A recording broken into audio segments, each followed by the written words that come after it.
नमस्कार। आज हम श्रीमद् भगवद गीता के एक बहुत ही सुंदर और गहरे अध्याय यानी 10वें अध्याय में गोता लगाने वाले हैं।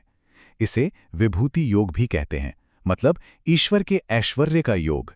तो चलिए साथ मिलकर इस अद्भुत ज्ञान को समझने की कोशिश करते हैं। जरा सोचकर देखिए, चारों तरफ युद्ध का माहौल है, भयंकर कोलाहल, और इस महायुद्ध के ठीक बीच में अर्जुन अपने सारथी और गुरु भगवान कृष्ण के सामने पूरी तरह से हिम्मत हार चुके हैं। और बस यही वो सीन है जहां ये असाधारण बातचीत शुरू होती है। तो सबसे पहले ये समझते हैं कि आखिर इस अध्याय की जरूरत ही क्यों पड़ी। देखिए, ये सिर्फ कोई फिलॉसफिकल चर्चा नहीं है, बल्कि एक बहुत ही गहरे मानवीय संकट का समाधान है।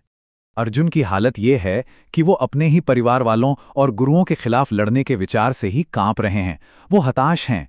तो वो इस लड़ाई झगड़े से ऊपर उठकर जिंदगी के असली मतलब को समझने के लिए, एक स्थायी सहारे के लिए भगवान कृष्ण की तरफ देखते हैं। और बस यहीं से शुरू होता है दिव्य ज्ञान का वो सिलसिला। अब आता है वो टर्निंग पॉइंट, जहां अर्जुन कृष्ण की दिव्यता को मानने के बाद एक ऐसा सवाल पूछते हैं जो सच कहूं तो हम सबके मन में कभी ना कभी आता जरूर है। ये सवाल सिर्फ अर्जुन का नहीं है ना? ये हम में से हर उस इंसान का सवाल है जो इस अनंत दुनिया में उस परम शक्ति से जुड़ना चाहता है। आखिर हम ईश्वर को कहाँ देखें? उन्हें पहचाने तो कैसे पहचाने? देखिए, अर्जुन कोई किताबी जवाब नहीं मांग रहे हैं, वो तो एक प्रैक्टिकल तरीका पूछ रहे हैं। वो जानना चाहते हैं कि अपने आसपास की दुनिया में ईश्वर पर ध्यान कैसे लगाएं, उन्हें महसूस कैसे करें। यह दिखाता है कि उनके मन में ज्ञान के लिए कितनी गहरी प्यास है। और यहां से शुरू होता है भगवान कृष्ण का वो शानदार जवाब जो इस पूरे अध्याय का दिल है। वो हमें विभूति के कॉन्सेप्ट से मिलवाते हैं। तो आखिर ये विभूति है क्या चीज? इसको ऐसे समझिए, जैसे हम समंदर की एक बड़ी सी लहर में पूरे समंदर की ताकत महसूस कर लेते हैं ना। बिल्कुल वैसे ही विभूति इस दुनिया की किसी भी एक्स्ट्रा ऑर्डिनरी चीज में ईश्वर की महिमा की एक झलक है। कृष्ण का जवाब इतना खूबसूरत है। वो कहते हैं, देखो, दुनिया में जितनी भी चीजें हैं उनमें जो भी बेस्ट है, जो सबसे पावरफुल है, जो सबसे इसेंशियल है, वो मैं हूं। चलिए कृष्ण के दिए कुछ कमाल के उदाहरण देखते हैं जो इस बात को और भी ज्यादा साफ कर देंगे। तो सबसे पहले कृष्ण देवताओं और दूसरी दिव्य सत्ताओं के बीच अपनी मौजूदगी के बारे में बताते हैं। और यहां जो बात सच में दिलचस्प है वो ये है कि कृष्ण हर ग्रुप के सबसे शक्तिशाली रूप में खुद को बताते हैं। जैसे आदित्यों में सर्वश्रेष्ठ है विष्णु, रुद्रों में सबसे प्रतापी हैं शिव। मतलब ये हमें सिखाता है कि जहां भी आपको एक्सीलेंस दिखे, ग्रेटनेस दिखे, समझ जाइए कि वहां दिव्यता की ही एक झलक है। अच्छा, देवताओं के बाद अब बात करते हैं प्रकृति की, हमारी नेचुरल वर्ल्ड की। देखते हैं कि ईश्वर यहां कैसे मौजूद हैं। जरा सोच कर देखिए, सूरज की वो तेज रोशनी जो सबको जीवन देती है, समंदर की वो अथाह गहराई जिसका कोई अंत नहीं, और हिमालय जो हजारों सालों से अपनी जगह पर अडिग खड़ा है। ये सब अपनी अपनी कैटेगरी में अल्टीमेट है।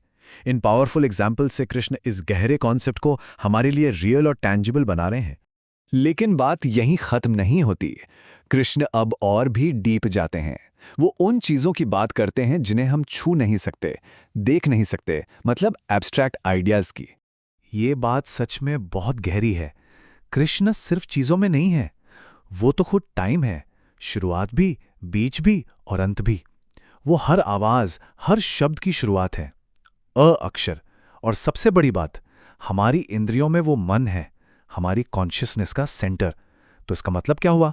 इसका मतलब ये कि ईश्वर सिर्फ बाहर नहीं, हमारे अंदर भी हैं। तो इतने सारे एग्जाम्पल्स देने के बाद अब कृष्ण एक तरह से क्लाइमैक्स पर आते हैं, जहां वो अपनी दिव्य शक्ति का असली स्केल बताते हैं।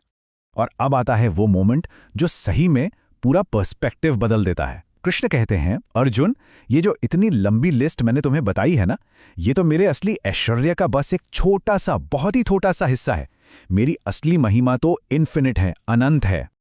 और यही इस पूरे अध्याय का निचोड़ है, इसका कोर आइडिया है।